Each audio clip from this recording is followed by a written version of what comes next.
Hello, everybody. It is Tuesday. It is TikTok Tuesday, and it has been a while. So hello, everybody. Welcome back to TikTok Tuesday. We are so glad that you are here.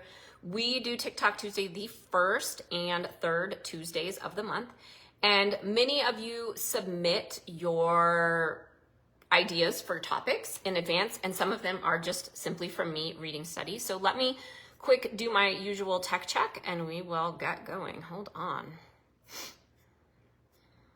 All right, it seems to be working. Okay, here we go. Hello, everybody. Welcome to TikTok Tuesday, where every Tuesday we talk about, well, the first and third Tuesdays, we talk about a brand new Tic topic. For those of you that are new to the group, welcome, welcome, welcome. We are so glad that you are here. This is Tic Disorder Secrets, a natural approach where we talk about the natural approach to reversing tic disorders, and we are really glad you are here. For those of you who are new and you do not know me, my name is Dr. Piper Gibson, and I am a mama who has been in your shoes. My son was diagnosed with a transient neurological tic over 12 years ago. He is now 18. He is graduating this week, so this week is busy, busy, busy for me. And when the conventional approach to tic disorders, which I am writing a whole topic speech on right now, it's very, very fascinating. It's going to be so awesome. However, when the conventional approach failed us, I went back to school to relearn everything I thought I knew about health and wellness, because I knew, watching him, in my gut, I knew something else was wrong. Something deeper was going on, and we needed to figure out what that was. So now I help tired, scared, frustrated, overwhelmed parents get access to the tools, testing, and resources they need to start reducing their child's tic disorders naturally. So that is what we do here. Welcome, welcome. We are glad you are here. That is the whole spiel about who I am and what I do. And we will definitely do question and answer at the end, so make sure that you stay. I'll be able to look at your questions and answer them. This is the only place on the internet you're getting a tic disorder expert to answer your questions. So welcome, welcome. Let me take a sip and we will get going. All right, today's topic is tics are the tip of the iceberg. And some of you may have seen the image produced by the Tourette's Association, where we have the iceberg and we have tics and we have Tourette's, and then we have a whole lot of underlying things. And it really is a very representative image when we are looking at tics. Really are the tip of the iceberg. You have the iceberg, you're here, you're seeing this tic. And this tic is the one thing you as a parent or your child is just really bothered by the most, because it is this uncontrollable outward symptom that we're being told, just ignore it, sweep it under the rug. Maybe they'll grow out of it, or take this pill or that pill. And nobody is really starting to look at what is going on. So I want to talk about how, yes, we see tics as this number one most prevalent symptom when we're talking about tic disorders. It's this uncontrollable thing that we have no control over, basically. But when we start to look at the fact that this is just the peak, what's going on underneath? This is where we have to start to look at the fact that tics are a symptom. But when we look at tic disorders, they have many, many other symptoms that come along with them. We call those comorbidities. So what that means is you get one diagnosis, but you also have several other diagnoses that go with it. And this is something that we see in our practice all of the time, is that the clients that are coming to us do not just have a tic disorder diagnosis. They have many, many other comorbidities. They have many other things going on in their bodies, whether they have an official diagnosis for it or not. All of these symptoms are related. They're all tied together. So when I have a mom reach out to me and say, my kid's tic free right now, but they're having rage and aggression and horrible mood swings, and it's like Dr. Jekyll and Mr. Hyde, I'm like, that is something that is under the water. You have your tic, but you've got this right here bubbling underneath the surface. I call it a boil over symptom, meaning your pot starts to boil over in the kitchen and you're like, there's water everywhere and there's a mess. This is what we see. We have these symptoms just lingering under the surface. Or maybe they're more apparent. We're seeing the mood swings. We're seeing this wild behavior.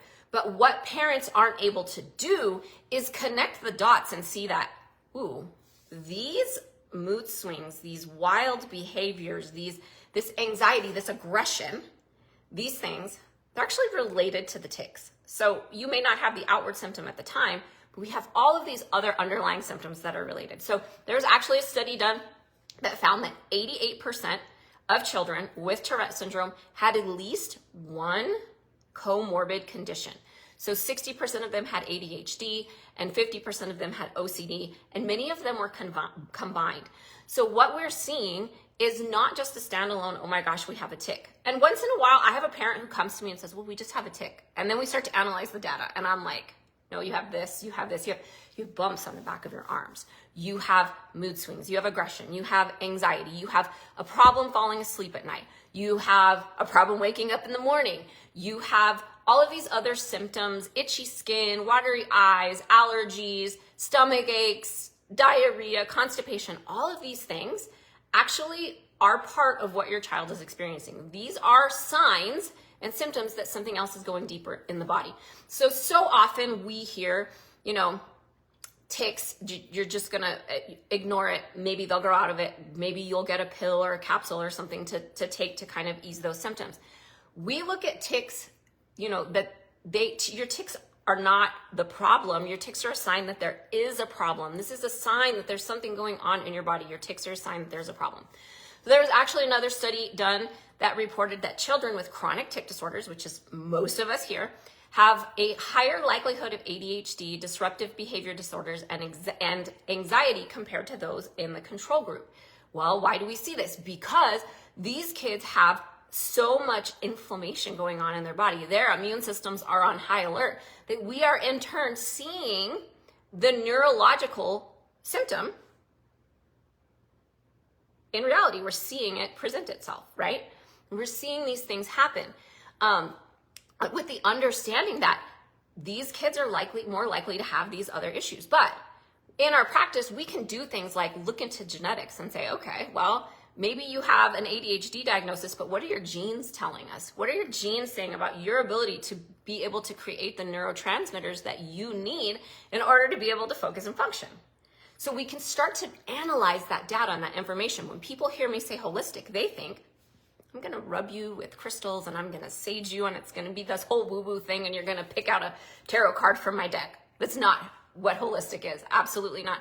In fact, the holistic approach that we use is very, very scientific and data-based because I want to be able to look at the paper and I want to be able to compare and contrast what is going on in and around your child's body, in their environment that is impacting these symptoms, that is helping us to see like, hey, your check engine light is on. This is your outward symptom. Your child's check engine light is on. What is going on?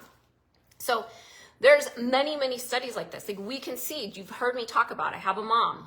She says, well, we're not having tics right now, but the mood swings are this, and that. Yes, you need to test. We need to figure out what's going on at the root. Because when we start to look at other studies, these comorbid conditions like ADHD, OCD, rage, anxiety, sleep issues, depression, migraines, they are really kind of all coming from more of a common main source when we're looking at kids with tics and Tourette's. So it's not just, hey, we have ADHD and OCD and tics and Tourette's. They're all stemming from the same place. They're driven by all of the same factors. So yes, tics are often accompanied by comorbid conditions. So that's number one. Number two is we know from studies that tic disorders can really negatively impact your child's quality of life. And we have to look at it as we can't control everybody around us, right?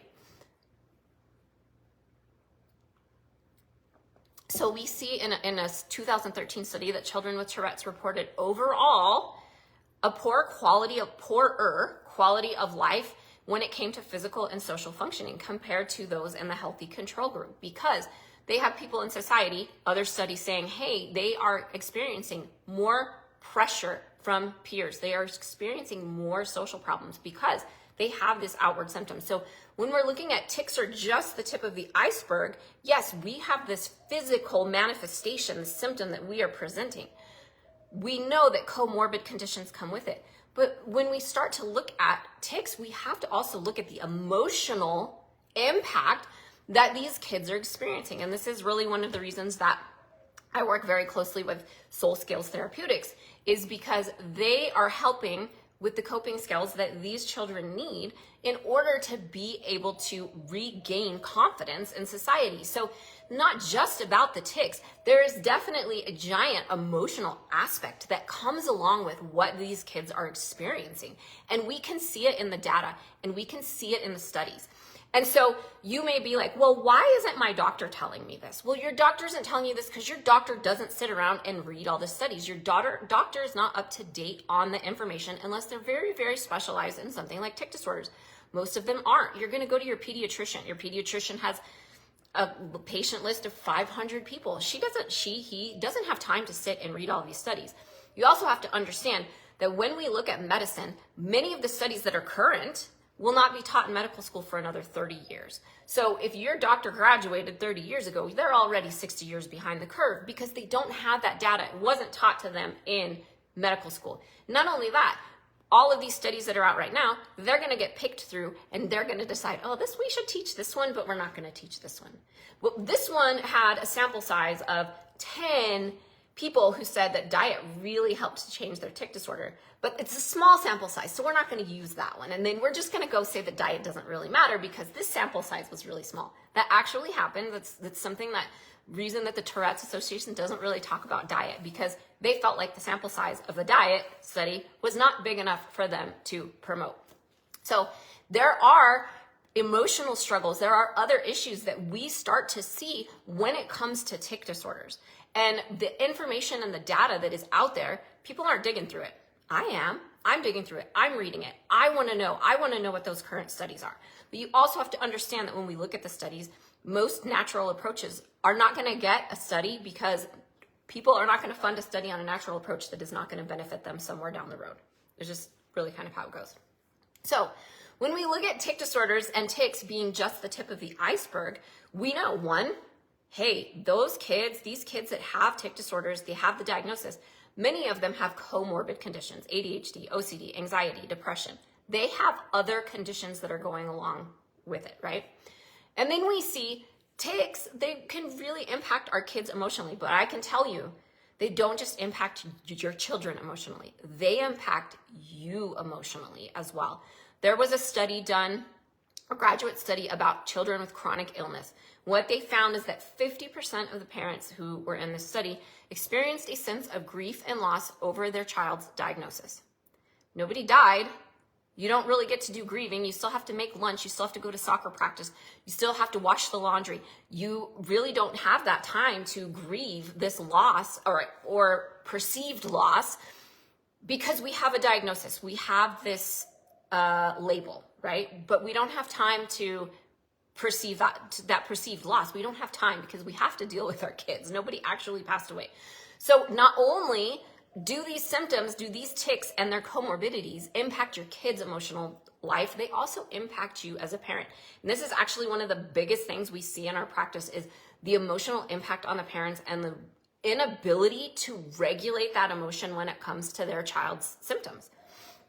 It really, I experienced it myself, so I can speak from experience. Okay, we also have to look at, yes, we have tics right here. They're the top of the iceberg, right? They're the tip. Here we are. We have the tics at the tip of the iceberg. But we also have to know that many tics are manifesting from underlying conditions. So we hear the term PANS, pandas, pediatric, autoimmune, neural inflammation syndrome, right? PANS.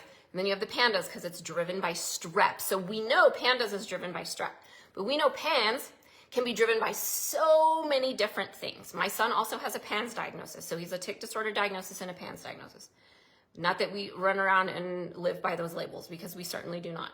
But when it comes to PANS, you have to look at what are some of the drivers of PANS: mold, toxins, food, allergies and sensitivities, environmental allergies and sensitivities, leaky gut. I mean, there can be so many different things, heavy metals, parasites. There can be so many different things that compound to make a PANS diagnosis. We are experiencing this autoimmune neurological inflammation in the brain. Same with pandas. We know that it's driven by strep.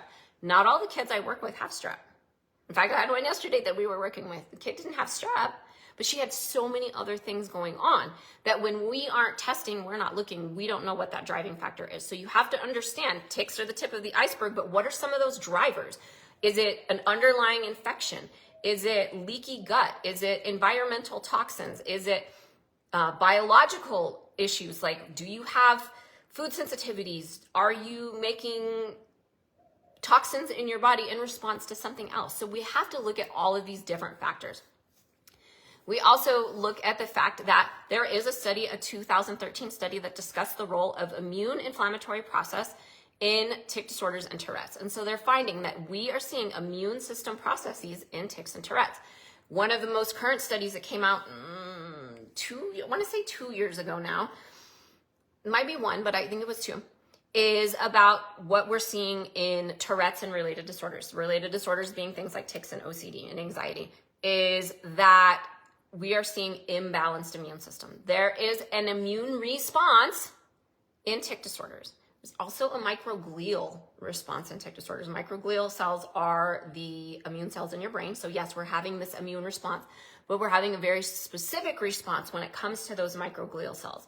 So we have to look at the fact that there are many, many drivers that can increase your child's symptoms. And when those symptoms increase, we also see an increase in the other symptoms, the ADHD, the anxiety, the depression, whatever the case may be, that's really driving for your kid. And it's not all the same. Everybody is different. And that is why our process is really unique. So what I want you to understand is, as parents, we really view the tic as the heartbreaking, emotional thing that is so hard to watch and so hard to deal with.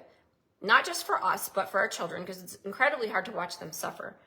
But we're not taking the rest of those symptoms that come along with it as seriously when we should be. We should totally be taking those symptoms just as serious because they are a clue. There is a sign that something else is going on. So we have to take those into account. So when parents are like, but we just have a tic, I'm like, no, you have other things going on. And when we really start to dig in, we start to find that.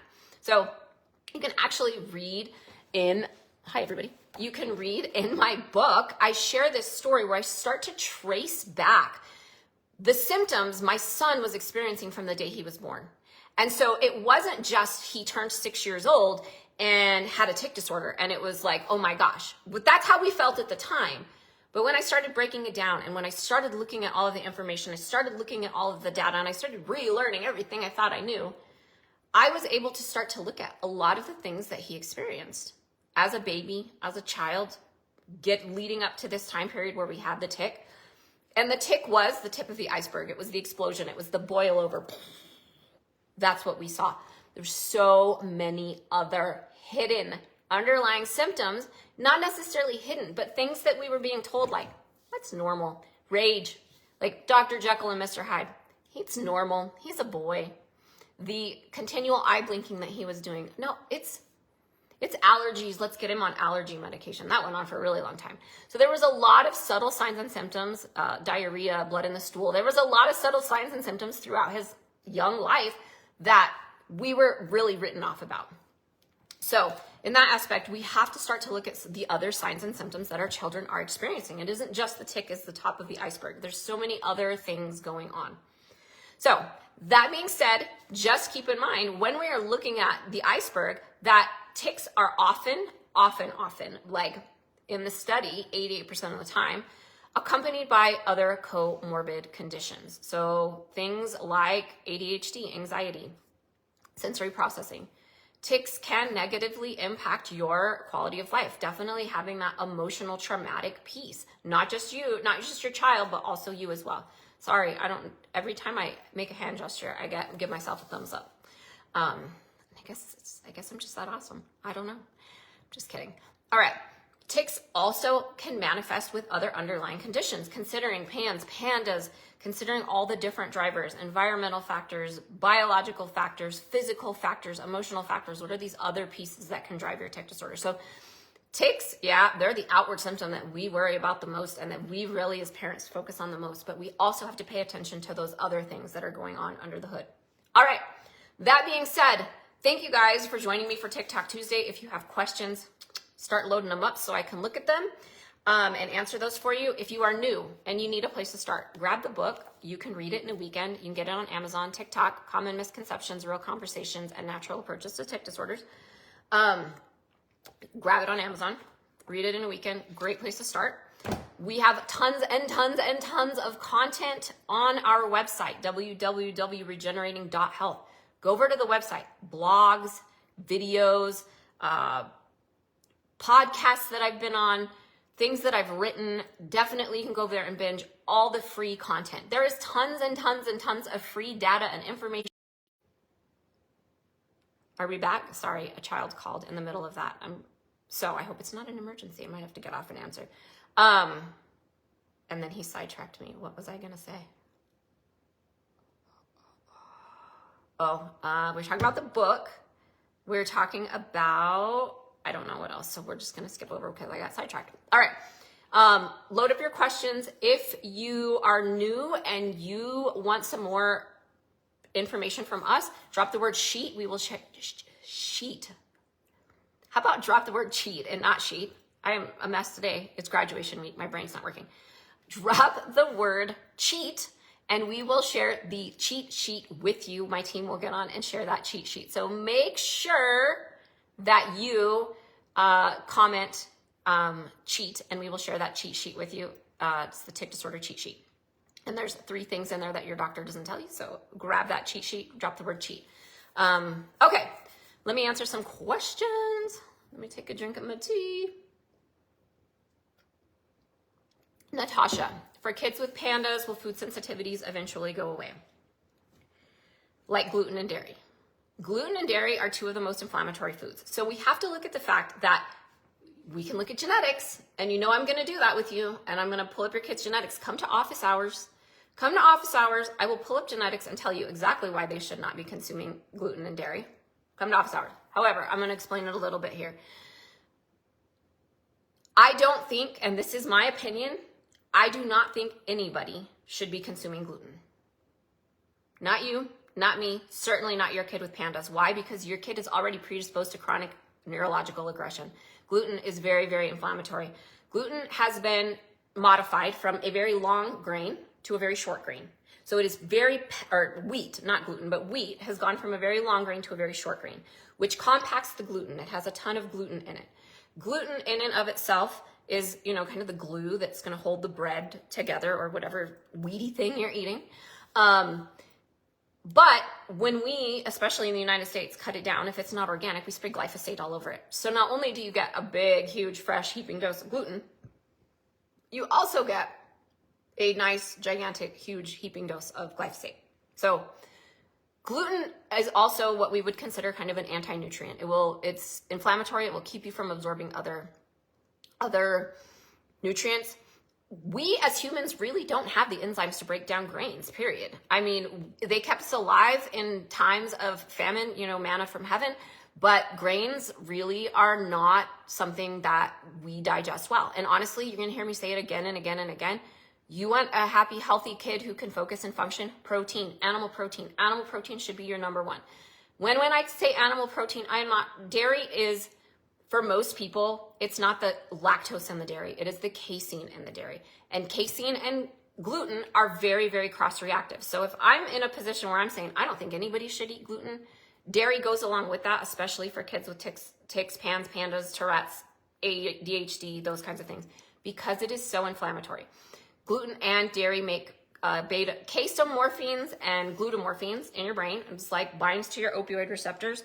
And that's why we have comfort foods. They make us feel good. We need that macaroni and cheese because it's dairy and gluten. It binds to those opioid receptors. So they're addictive.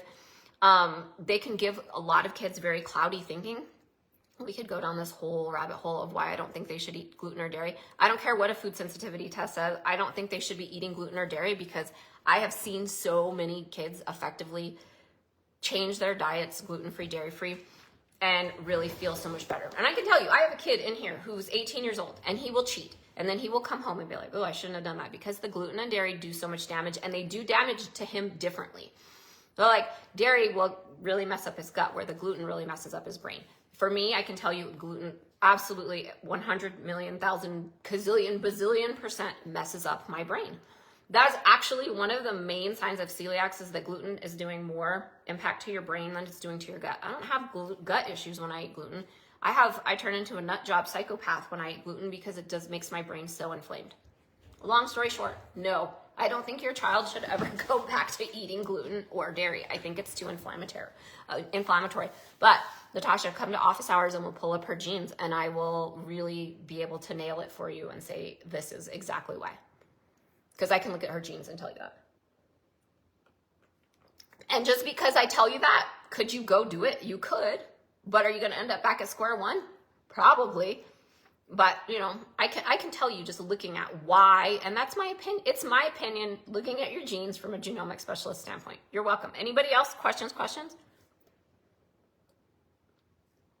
And I will tell you that the longer you stay away from gluten, just the better you feel. Like, I accidentally got gluten 2 times in the last 4 months. One accidentally on purpose because I didn't have anything else to eat, and the other time totally on accident. But my reaction to the gluten every single time I eat it is worse. And there was one day where I just was a physical, itchy, disastrous mess. My brain was inflamed. I couldn't think. It was awful because I accidentally drank wine that was they did it in like barrels that had gluten contaminant. I was really, really sick. All right, anybody else? Any other questions? Okay, so those of you that are clients, you can always come to office hours. I have office hours every Tuesday at 5 Eastern. You can come to office hours. You can also submit a question in advance and then not show up. It just gets recorded. This is a way for you to be able to have a little bit of face-to-face time with me.